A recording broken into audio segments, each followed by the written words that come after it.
엄마, 아빠, 지금 저희가 살고 있는 집 명의를 제 앞으로 돌려주시면 안 될까요? 가게를 차려야 하는데 대출을 받아야 해서요. 담보가 좀 필요하거든요. 미안하지만 그건 어렵겠는데 지금은 그 집 우리 명의가 아니거든. 그럼 누구 명의예요?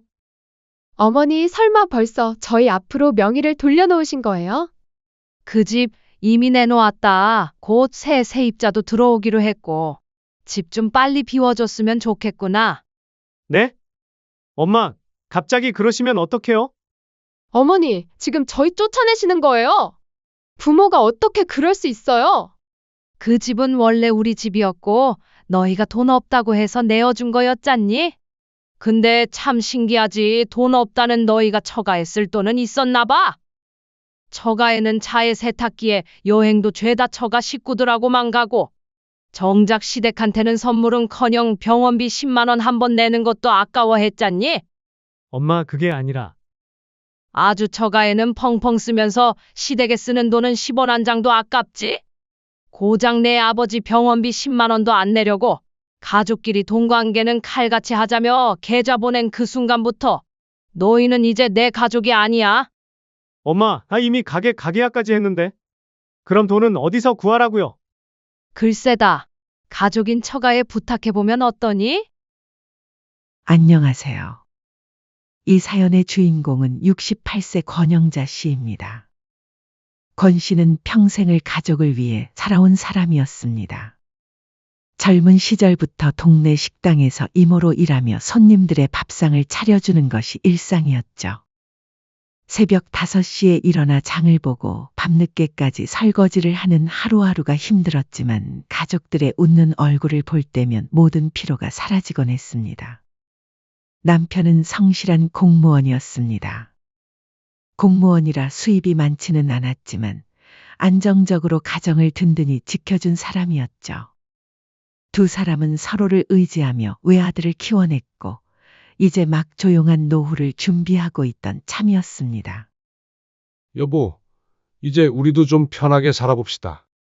남편이 퇴직금으로 마련한 서울의 작은 아파트에서 권 씨는 처음으로 마음의 여유를 느끼고 있었습니다. 그동안 미뤄두었던 취미 생활도 시작해보고 가끔은 남편과 함께 가까운 공원을 산책하기도 했죠. 30여 년을 바쁘게만 살아온 터라 이런 평범한 일상이 새삼 소중하게 느껴졌습니다. 그런 평온한 어느 날이었습니다.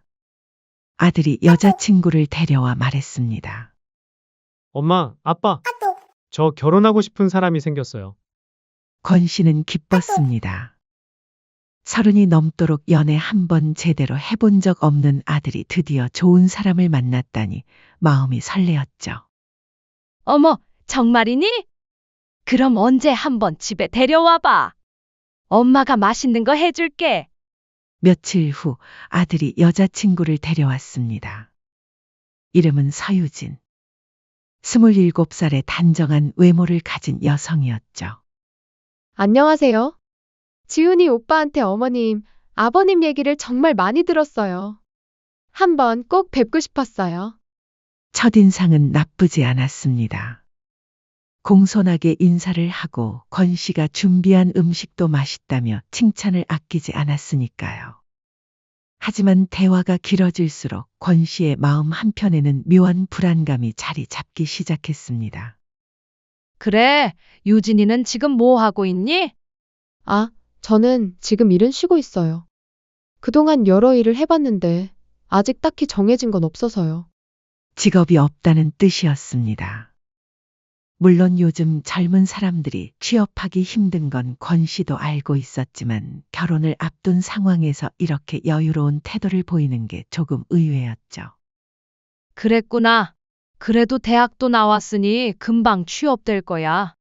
그게 고등학교 졸업하고 잠깐 대학 다녔는데 집안 사정이 어려워서 그만뒀어요. 권 씨는 더 이상 묻지 않았습니다. 집안 사정이 어렵다는 말에 괜히 상처를 줄까봐 조심스러워졌거든요. 하지만 며칠 후 아들을 통해 들은 예비 며느리의 집안 사정은 권 씨의 걱정을 더욱 키웠습니다. 사돈이 될 며느리의 부모님은 식당을 여러 번 열었다가 망해서 현재는 폐업 상태였고, 사돈 어른은 건강이 좋지 않아 제대로 일을 하지 못하고 있었습니다. 거기다 며느리의 여동생까지 고등학교를 중퇴한 뒤 아르바이트만 전전하고 있다는 이야기였죠. 아이고, 이거 참. 권 씨는 속으로 한숨을 쉬었습니다. 물론 집안이 가난하다고 해서 결혼을 반대할 생각은 없었습니다. 자신도 가난한 집에서 태어나 고생하며 살아왔으니까요. 하지만 아들의 앞날이 걱정되는 건 어쩔 수 없었습니다.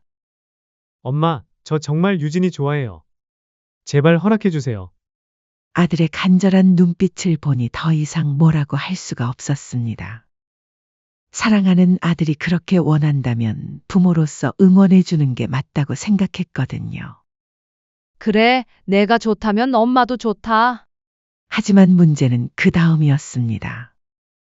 결혼식 준비를 하면서 현실적인 문제들이 하나둘씩 드러나기 시작했거든요. 가장 큰 문제는 신혼집이었습니다. 아들의 수입만으론 도저히 전세나 매매로 집을 구할 수 없었고, 처가 쪽에서는 도움을 줄 형편이 못 되었습니다. 엄마, 어떡하죠? 집을 구해야 하는데 아내가 모아놓은 돈도 없고, 처가에서도 지원은 어렵다고 하네요. 아들의 걱정스러운 표정을 보니 권 씨의 마음이 아팠습니다. 그날 저녁 권 씨는 남편에게 조용히 말했습니다. 여보, 우리가 지금 살고 있는 집을 지훈이한테 물려주면 어떨까? 남편은 깜짝 놀랐습니다. 그 집은 평생 모은 돈과 퇴직금을 털어 겨우 마련한 보금자리였거든요. 여보, 그럼 우리는 어디서 살아? 경기도 쪽에 작은 집 하나 구해서 살면 되지 뭐. 나이 들면 조용한 곳이 더 좋을지도 모르고. 우리는 은퇴했고 애들은 이제 시작이니까 도와주고 싶어. 하지만 남편 역시 아들의 행복을 위해서라면 못할 것도 없었습니다. 게다가 지금 우리가 도와주면 나중에 아이들이 안정되면 우리를 좀 챙겨줄 거라는 믿음도 있었고요. 그래, 당신 생각이 그렇다면 나도 찬성이야. 결정을 내린 후 권 씨 부부는 경기도 외곽의 오래된 빌라를 알아보기 시작했습니다. 서울의 아파트에 비하면 훨씬 좁고 낡았지만 그래도 두 사람이 살기엔 충분했죠. 이사를 준비하면서 권 씨는 복잡한 마음이 들었습니다. 기쁘기도 하고 아쉽기도 하고 한편으로는 불안하기도 했거든요. 이 선택이 정말 옳은 걸까? 하지만 아들의 밝은 표정을 보면 그런 걱정도 사라지곤 했습니다. 엄마, 아빠, 정말 고마워요. 이 은혜 평생 잊지 않을게요. 예비 며느리 유진이도 진심으로 고마워했습니다. 어머니, 아버지, 정말 죄송해요. 저희 때문에 이렇게까지 해주시고 평생 보답하며 살게요. 그 말을 들으니 권영자 씨의 마음도 한결 가벼워졌습니다. 비록 집안은 어렵지만 마음씨는 착한 아이라는 생각이 들었거든요. 드디어 결혼식 날이 왔습니다. 소박하지만 따뜻한 분위기 속에서 아들과 며느리가 부부의 연을 맺었죠. 권영자 씨는 하얀 웨딩드레스를 입은 며느리를 보며 마음속으로 다짐했습니다. 이제부터 유진이도 진짜 우리 가족이구나. 그래, 우리 아들 지훈이가 행복하면 그걸로 된 거지. 하지만 그때만 해도 권 씨는 몰랐습니다. 앞으로 어떤 일들이 기다리고 있는지를 말이죠. 신혼집으로 서울의 아파트를 물려준 권 씨 부부는 경기도 외곽의 작은 빌라로 이사했습니다. 다행히 새로운 집에서의 생활은 생각보다 괜찮았습니다. 조용하고 공기도 좋았고 이웃들도 친절했거든요. 하지만 문제는 따로 있었습니다. 바로 결혼 후부터 아들 부부로부터 연락이 뜸해진 거였죠. 처음에는 신혼이니까 그러려니 했습니다. 새로 결혼한 부부가 서로에게만 집중하는 건 당연한 일이라고 생각했거든요. 하지만 시간이 지날수록 권 씨의 마음속에는 작은 의문이 자리 잡기 시작했습니다. 결혼한 지 3달이 지났을 때였습니다. 권 씨의 생일이 다가왔는데도 아들에게서 아무런 연락이 없었죠. 생일 당일이 되어서야 겨우 카카오톡으로 이모티콘 하나가 날아왔습니다. 케이크 그림에 생일 축하해요라는 글씨가 적힌 기본적인 이모티콘이었죠. 여보, 지훈이가 축하 메시지 보냈네. 권 씨는 남편에게 보여주며 애써 밝은 목소리를 냈지만 속마음은 그렇지 않았습니다. 집까지 내어준 어머니의 생일에 이모티콘 하나라니. 조금은 서운했거든요. 며느리에게서는 아무런 연락도 없었습니다. 그래도 권 씨는 참았습니다. 아직 신혼이니까 깜빡했을 수도 있겠지 하고 스스로를 달랬죠. 하지만 며칠 후 며느리의 SNS를 본 권 씨는 더 큰 충격을 받았습니다. 며느리가 처가 부모님과 함께 찍은 사진이 올라와 있었거든요. 사랑하는 우리 부모님 생일 축하해요. 늘 건강하세요. 라는 글과 함께 말이죠. 그 사진 속에는 며느리와 아들 그리고 처가 식구들이 환하게 웃고 있었습니다. 얼핏 봐도 고급 레스토랑에서 찍은 것 같은 사진이었죠. 권 씨는 씁쓸한 마음을 감출 수 없었습니다. 시간이 더 지나면서 이런 일들이 반복되었습니다. 권 씨 부부의 결혼 기념일에도 남편의 생일에도 아들 부부에게서는 간단한 메시지만 왔을 뿐이었죠. 반면 며느리의 SNS에는 처가 식구들과의 행복한 모습들이 계속 올라왔습니다. 명절이 되었을 때는 더욱 당황스러운 일이 벌어졌습니다. 엄마, 이번 추석은 잠깐 들렸다가 바로 갈게요. 아들의 전화를 받고 권 씨는 어리둥절했습니다. 결혼 전까지는 명절을 꼬박꼬박 보내던 아들이었는데 이제는 인사만 하고 가겠다는 거였죠. 왜? 무슨 급한 일 있니? 사실 이번 명절에 장모님, 장인어른이랑 같이 여행 가기로 했거든요. 여행을 간다고. 네, 장모님이 몸이 안 좋으셔서 좀 쉬시라고 온천 여행을 예약했거든요. 저희도 함께 가면 좋을 것 같다고 하셔서요. 처가 형편상 아들 부부가 비용을 낸 것일 텐데 정작 아들 부부는 시댁에는 여행을 보내준 적이 결혼하고 한 번도 없었습니다. 그래, 알겠다. 조심히 다녀와라. 처가 부모를 모시고 여행을 가는 것 자체는 나쁜 일이 아니었지만 권 씨는 아들과 며느리가 시댁보다 처가를 우선하는 것이 내심 서운했습니다. 결국 그날 아들 부부는 오전에 잠깐 들러 차례만 지내고는 곧바로 떠났습니다. 준비한 음식들은 거의 손도 대지 않은 채로 남겨졌죠. 권 씨는 혼자 남은 음식을 정리하며 한숨을 쉬었습니다. 여보, 이제 정말 세상이 바뀐 것 같아. 그러게 말이야. 예전엔 명절이면 며느리가 새벽부터 일어나 시댁 와서 음식 준비를 도왔는데 남편도 서운해하는 기색이 역력했고 한편으론 괘씸함도 느끼고 있었습니다. 그러던 어느 날 며느리가 갑자기 전화를 걸어왔습니다. 어머니, 저희 드럼 세탁기 좀 바꿔주시면 안 돼요? 세탁기? 네, 저희 세탁기가 너무 오래됐어요. 이번에 새로 나온 거 중에 봐둔 게 하나 있는데요. 권 씨는 조금 부담스러웠습니다. 며느리가 권 씨에게 보여준 세탁기는 적어도 200만 원은 하는 물건이었거든요. 제발요, 어머님. 아이 생기면 세탁할 것도 많아질 텐데 건조 기능까지 있는 신형이 꼭 필요해요. 나중에 임신기념 선물 대신에 이거 미리 사주시면 안 될까요? 그래, 필요한 물건이긴 하니까. 알겠다. 내가 알아볼게.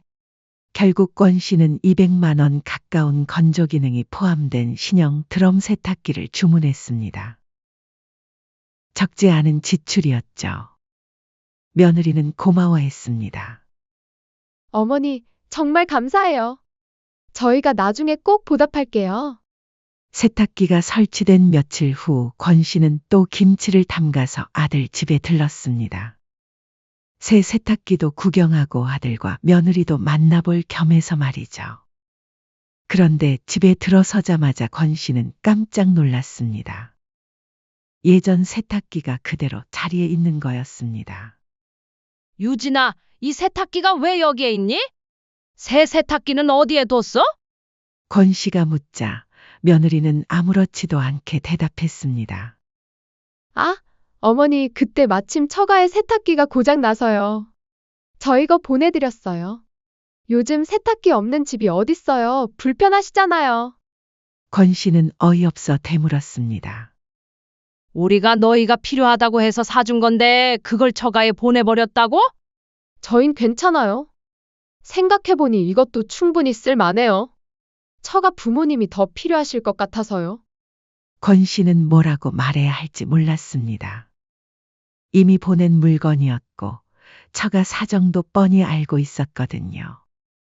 괜히 말해봤자 속 좁은 시어머니로 보일 뿐이라는 생각이 들었습니다. 그런데 며칠 후 며느리가 시댁에 방문한 날 더욱 당황스러운 일이 벌어졌습니다. 어머니, 차 정말 좋네요.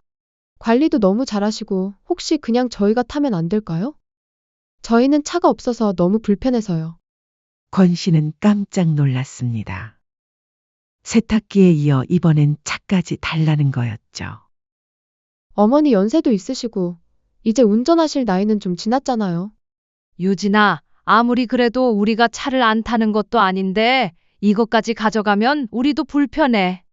이건 너가 좀 너무한다 싶구나. 권 씨가 조심스럽게 거절하자 며느리의 목소리가 싸늘해졌습니다. 어머니 조금 속상하네요. 시댁은 여유도 있으시면서 저희 처가는 진짜 아무것도 없고 부모님은 여기저기 아픈 데도 많고요. 그 순간 권 씨는 정신이 멍해졌습니다. 뭐지? 내가 지금 나쁜 사람이 된 건가? 유진아, 나는 그런 뜻이 아니라 저희는 차도 없어서 부모님 모시고 병원 가는 것도 힘들어요. 있는 분들이 더 하다더니 어머니는 은근 정이 없으신 것 같아요.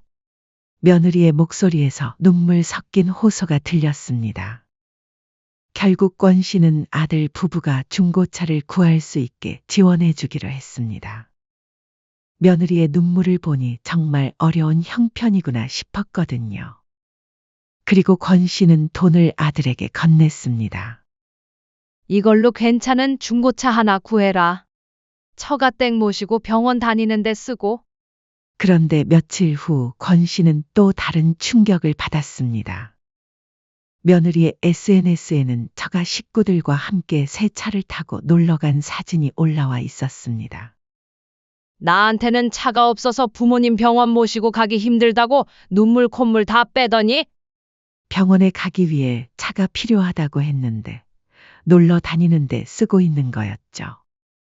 그동안 권 씨는 처음엔 며느리와 처가 사정을 듣고 동정심에 이것저것 해줬습니다.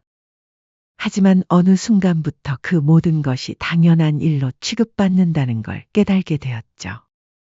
그 후로도 며느리는 끊임없이 시댁에 도움을 요청했지만 이제 더 이상 권 씨와 남편은 아들과 며느리의 부탁을 들어주지 않았습니다. 차 사건 이후로 너무 실망하고 충격을 받았거든요. 이제 더 지원 안 해주면 더 이상 아들과 며느리에게 서운할 일은 없을 거야. 권 씨 부부는 그렇게 생각했습니다. 더 이상 기대하지 않으면 상처받을 일도 없을 거라고 여겼죠.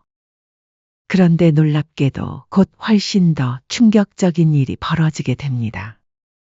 그리고 그 일로 인해 권 씨와 남편은 아들과 며느리에게 경제적 지원을 끊을 뿐만 아니라 그동안 아들과 며느리에게 해준 모든 것들을 몽땅 뺏는 상황에 직면하게 되죠. 어느 늦은 밤이었습니다. 권 씨가 잠들어 있는데 욕실에서 큰 소리가 들렸죠. 아, 남편의 비명이었습니다. 권 씨는 놀라 허둥지둥 달려갔는데 남편이 욕실 바닥에 쓰러져 있는 거였습니다. 미끄러져 넘어지면서 고관절을 다친 것 같았죠. 여보, 괜찮아? 어디 다친 데 없어요? 남편은 식은땀을 흘리며 일어나려고 했지만 다리에 힘이 들어가지 않았습니다. 권 씨는 급한 마음에 남편을 부축해서 욕실 밖으로 나와 119에 신고했습니다. 곧 구급차가 도착했고 권 씨는 남편과 함께 구급차를 타고 응급실로 향했죠. 휴대폰도 지갑도 제대로 챙기지 못한 채 말입니다. 응급실 입구에서 접수도 제대로 못한 채 불안하게 앉아있던 권 씨는 간호사의 권유로 아들에게 전화를 걸었습니다. 지훈아, 아빠가 다쳐서 응급실에 왔다. 빨리 와줄 수 있니? 네, 정말이에요?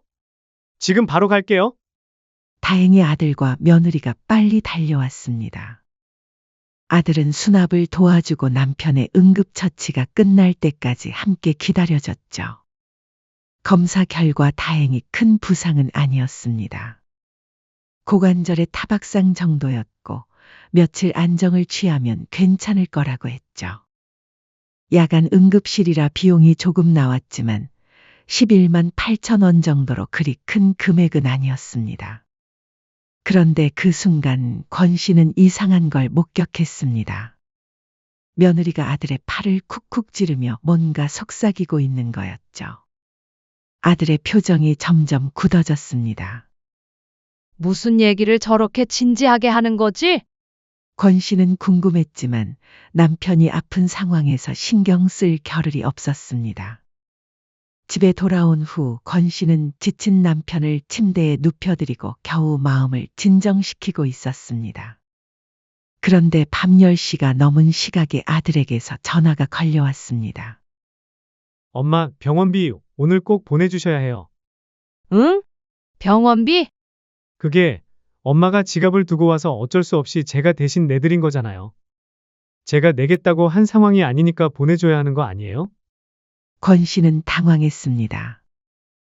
다른 사람도 아니고 자기 아버지 병원비를 달라고 한다니요. 그래, 지훈아. 오늘은 아빠도 다치시고 엄마도 너무 피곤해서 내일 아침 일어나자마자 보내마. 그런데 그 순간 며느리가 전화를 바꿔 들었습니다. 어머니, 가족끼리라도 돈 계산은 칼같이 해야 해요. 그래야 감정이 안 상하잖아요. 암튼 저희 카드 한도 때문에 다른 거 못 쓰거든요. 잊지 말고 바로 보내주세요. 순간 권 씨는 귀를 의심했습니다. 며느리의 목소리는 차갑고 사무적이었습니다. 마치 남의 일처럼 같았죠. 결국 권 씨는 은행 야간 점검 시간이 끝나기를 기다렸다가 11만 8천 원을 이체했습니다. 그리고 몇 분 후 며느리로부터 확인했어요라는 짧은 문자 하나가 도착했습니다. 그 문자를 본 순간 권 씨의 손이 떨리기 시작했습니다. 다친 아버지에 대한 걱정이나 안부 말 한마디 없이 돈 들어온 거 확인했다는 게 먼저라니? 권 씨는 허탈함과 분노를 느꼈습니다. 지금 아버지가 다쳤는데 끝까지 걱정은 안 하고 돈 못 받을까봐 지금 바로 보내달라고 재촉하는 며느리와 이를 말리지 않고 동조하는 아들에게 온갖 정이 떨어지고 말았죠. 권 씨는 그동안 아들과 며느리의 행동을 생각하며 무언가 결심했습니다. 아들과 며느리에게 똑같이 하기로 말이죠. 그날 밤 권 씨는 남편에게 모든 일을 털어놓았습니다. 여보, 우리도 아들과 며느리에게 똑같이 합시다. 받을 때는 가족이니 정인이 운운하면서 정작 우리가 다치니까 가족끼리라도 돈 계산은 확실히 해야 한다는 며느리 말을 들으니 더 이상 못 봐주겠어요. 권 씨의 목소리에서 처음으로 분노가 섞여 나왔습니다. 남편도 더 이상 참을 수 없다는 표정이었습니다. 아들놈도 똑같아. 우리 이젠 그만하자. 미련하게 사는 것도 하루 이틀이지. 지금까지 받은 게 얼마나 큰지 깨달으려면 아무래도 이 방법뿐이에요. 그날 밤 두 사람은 결심했습니다. 이제부터는 가르침을 줄 차례라고 말입니다. 권 씨의 칠순을 한 달 앞둔 어느 날이었습니다. 오랜만에 아들과 며느리가 함께 찾아왔죠. 어색한 인사를 나눈 후 아들이 조심스럽게 말을 꺼냈습니다. 엄마, 아빠. 지금 저희가 살고 있는 집 명의를 제 앞으로 돌려주시면 안 될까요? 응? 갑자기 왜? 가게를 차려야 하는데 대출을 받아야 해서요. 담보가 좀 필요하거든요. 이제 진짜 저희도 자리 좀 잡아야죠. 권 씨는 속으로 쓴웃음을 지었습니다. 미안하지만 그건 어렵겠는데 지금은 그 집 우리 명의가 아니거든. 아들과 며느리는 당황한 표정을 지었습니다. 네, 아니, 그럼 누구 명의예요? 며느리가 눈을 반짝이며 물었습니다. 어머니 설마 벌써 저희 앞으로 명예 돌려놓으신 거예요? 얘도 참, 이제 그 집은 우리 것도 너희 것도 아냐. 그 집 이미 내놓았다. 곧 새 세입자도 들어오기로 했고, 집 좀 빨리 비워줬으면 좋겠구나. 엄마, 갑자기 그러시면 어떡해요? 순간 정적이 흘렀습니다. 아들과 며느리는 말을 잇지 못했죠. 며느리가 먼저 입을 열었습니다. 어머니, 지금 저희 쫓아내시는 거예요? 부모가 어떻게 그럴 수 있어요? 자식이 잘 되면 부모로서 그게 행복이 아니에요? 며느리가 따지자 그 순간 권 씨의 눈빛이 차가워졌습니다. 그 집은 원래 우리 집이었어. 너희가 돈 없다고 해서 내어준 거 찾니? 근데 참 신기하지. 돈 없다는 너희가 처가에 쓸 돈은 있었나 봐. 엄마, 그게 처가에는 차에 세탁기에 여행도 죄다 처가 식구들하고만 가. 정작 시댁 생일엔 선물은커녕 병원비 10만 원 한 번 내는 것도 아까워했잖니? 그리고 권 씨는 며느리를 똑바로 바라보며 말했습니다. 아주 처가에는 펑펑 쓰면서 시댁에 쓰는 돈은 10원 한 장도 아깝지? 며느리의 얼굴이 새하얗게 질렸습니다. 고작 아버지 병원비 10만 원도 안 내려고 가족끼리 돈 관계는 칼같이 해야 한다고 계좌 보낸 그 순간부터 너희는 이제 내 가족도 아니야. 아들이 겨우 말을 이었습니다. 엄마, 나 이미 가게 가계약까지 했는데 돈은 어디서 구하라고요? 권 씨는 빙그레 웃으며 대답했습니다. 글쎄다. 가족인 처가에 부탁해보면 어떠니? 아들과 며느리는 1시간 넘게 문 앞에서 사정했습니다. 문을 두드리며 용서해달라고 다시 한 번만 기회를 달라고 애원했죠. 하지만 권 씨는 끝내 문을 열지 않았습니다. 어머니, 정말 죄송해요. 제가 잘못했어요. 엄마, 나 정말 망하는 거야. 계약금도 날리고 빌린 돈은 또 어떻게 갚아? 밖에서 들려오는 아들과 며느리의 목소리에도 권 씨는 전혀 흔들리지 않았습니다. 잘했어. 우리 이제 후회하지 말자. 그래요. 이제 정말 단호해질 때예요. 그날 밤 권 씨는 처음으로 마음이 시원했습니다. 그동안 참았던 모든 것을 쏟아낸 기분이었죠. 며칠 후 권 씨는 부동산에 전화를 걸었습니다. 집 매매 계약 진행해 주세요. 빨리 정리하고 싶어요. 권 씨의 목소리는 확신에 차 있었습니다. 여보, 우리 이제 정말 우리만을 위해서 살아보자. 그래. 이제부터는 우리가 주인공이야. 권 씨는 오랜만에 진짜 웃음을 지었습니다. 아들과 며느리에게 모든 것을 빼앗긴 게 아니라 자유를 되찾은 기분이었죠.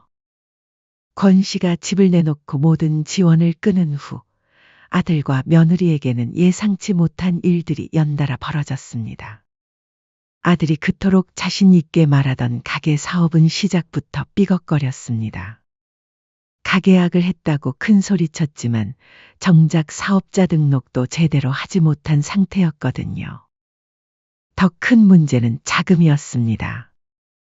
권 씨에게서 받을 것으로 확신했던 집 담보 대출이 불가능해지자 아들은 급한 마음에 지인들에게 손을 벌렸습니다.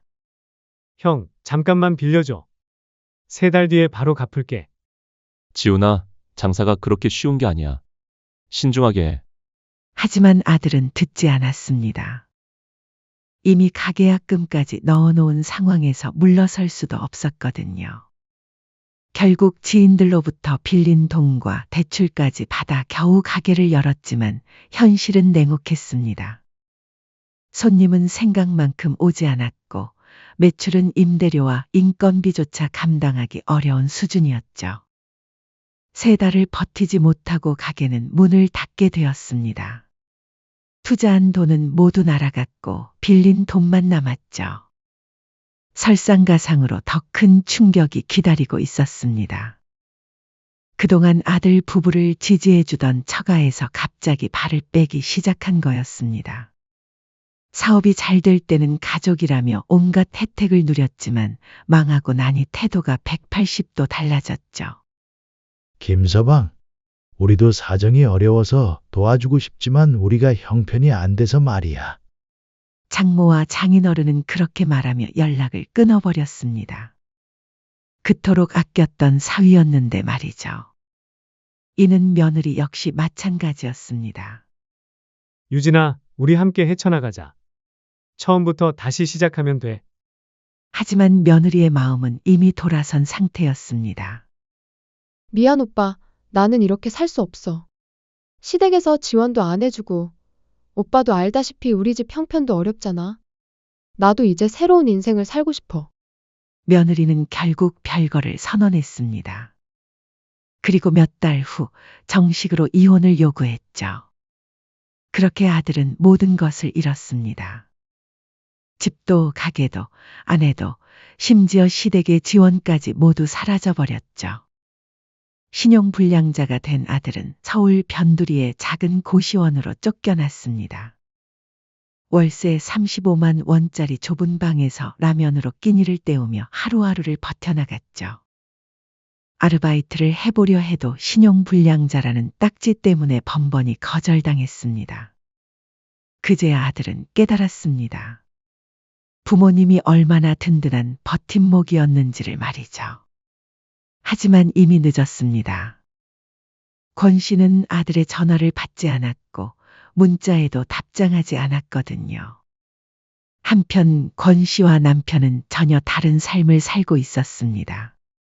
서울의 아파트를 팔고 얻은 돈과 그동안 모아둔 저축으로 두 사람은 남편의 고향으로 내려갔습니다. 여보, 여기서 뭘 하며 살까? 당신이 옛날에 말했던 거 기억나? 작은 국수집 하나 내고 싶다고 말이야. 권 씨는 환하게 웃었습니다. 젊었을 때부터 꿈꿔왔던 일이었거든요. 남편과 함께 작은 가게를 운영하며 소박하게 사는 것 말이죠.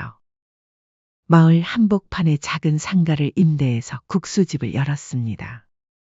이름은 영자의 국수. 권 씨가 끓이는 국수는 정말 맛있었습니다. 어릴 때부터 식당에서 일한 경험과 수십 년간 가족을 위해 요리한 솜씨가 어우러져 마을 사람들의 입맛을 사로잡았죠.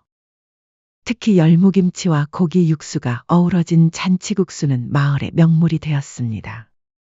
아들이 어릴 적 가장 좋아했던 메뉴이기도 했죠. 권 씨의 국수집은 단순히 음식을 파는 곳이 아니었습니다. 동네 아이들이 오면 국수를 공짜로 내어주었고 혼자 사시는 어르신들이 오시면 김치며 밑반찬을 넉넉히 담아드렸죠. 추운 겨울날에는 무릎 담요까지 챙겨드릴 정도였습니다. 장사를 하며 권 씨는 진짜 행복했습니다. 그동안 아들과 며느리 눈치를 보며 살았던 것과는 완전히 다른 삶이었거든요. 그렇게 2년이 흘렀습니다. 어느 추운 겨울날 국수집 문 앞에 초라한 옷차림의 남자가 서 있었습니다. 한참을 망설이다가 조심스럽게 문을 열고 들어오는 모습이 권 씨의 눈에 들어왔죠. 바로 아들이었습니다. 살이 많이 빠져 알아보기 힘들 정도였고 옷도 낡아서 너덜너덜했습니다. 그래도 권 씨는 한눈에 알아봤죠. 아들은 말없이 구석자리에 앉았습니다. 권 씨를 바라보지도 못하겠다는 듯 고개를 숙이고 있었죠.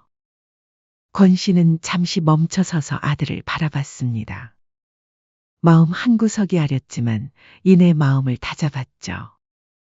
권 씨는 말없이 부엌으로 들어가 국수를 끓이기 시작했습니다. 아들이 가장 좋아했던 잔치국수였죠. 열무김치도 정성스럽게 담고 밥도 한 그릇 내어줬습니다. 다시 쉽게 예전처럼 돌아갈 수 있다고 생각하지 마라. 권 씨의 목소리는 차분했지만 단호했습니다. 아들은 아무 말 없이 고개를 끄덕였습니다. 그리고 조용히 국수를 먹기 시작했죠. 오랜만에 제대로 된 음식을 먹어서인지 아니면 어머니 손맛이 그리워서인지 눈물을 흘리며 먹었습니다. 권 씨는 계속 말했습니다. 이젠 예전처럼 우리가 널 도와주진 않을 거란다. 자식이라고 봐주는 것도 이젠 끝이야. 밑바닥부터 다시 시작해. 그래도 힘들 때 찾아온다면 권 씨는 잠시 말을 멈추었다가 다시 입을 열었습니다. 국수 한 그릇 정도는 언제든 내주마. 그게 권 씨가 아들에게 줄 수 있는 마지막 선물이었습니다. 더 이상의 지원도 봐주기도 없었죠. 하지만 아주 굶어 죽지는 않게 해주겠다는 의미였습니다. 아들은 그날 이후로도 가끔씩 국수집을 찾아왔습니다. 하지만 권 씨에게 도움을 청하거나 용서를 구하지는 않았죠. 그저 조용히 국수 한 그릇을 먹고 갈 뿐이었습니다. 권 씨도 아들을 대하는 태도는 변하지 않았습니다. 음식은 내어주되 그 이상의 관계는 맺지 않았죠. 예전처럼 돈을 주거나 무리하게 희생하지 않고 아들이 스스로 일어설 수 있게 기다려주었습니다. 권 사장님도 참 대단하시네요. 저라면 이렇게 단호하게 못했을 거예요. 마을 사람들이 종종 그렇게 말했지만 권 씨는 담담했습니다. 자식이라고 해서 무조건 봐줄 수는 없어요. 다 큰 자식 무조건 봐줄 순 없더라고요. 부모로서 그저 인내하고 기다려주는 것뿐이에요. 창밖으로 불어오는 바람이 마을을 스쳐 지나갔습니다. 권 씨는 국수집 창가에 앉아 남편과 함께 차를 마시며 하루를 마무리했죠. 권 씨는 환하게 웃었습니다. 아들과 며느리를 위해 모든 것을 희생했던 과거와는 완전히 다른 삶이었지만 지금이 훨씬 더 행복했거든요.